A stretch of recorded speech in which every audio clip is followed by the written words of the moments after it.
কার গায়ে পড়তে পারে। পোলাপান যেন এই কাম না করে, যেন বলছে খবরদার এটা ভালো যাবে না, ক্ষতি হয়ে যাবে। হ্যাঁ, ভাঙা প্লেটে খাওয়া যাবে না, ক্ষতি হবে। ভাঙা প্লেটের ভাঁজে ভাজে হয়তো ওইটা হয়তো কোনো প্লেটের দোকানদার হাদিস বানাইছে যাতে করে কোনো কোনো প্লেট বিক্রি হয়।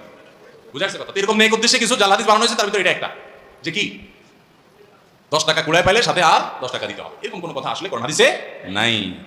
পোলাপান রে সঠিক রাস্তা রাখার জন্য এরকম বই কিছু বানাইছে। ওই যে আরেকটা মাসালা আছে না এরকম, যে কি যদি পড়ে কেউ বই খোলা রাখে, পোলাপান বই পড়ে খোলা রেখে চলে যায়, তাহলে কি হয়?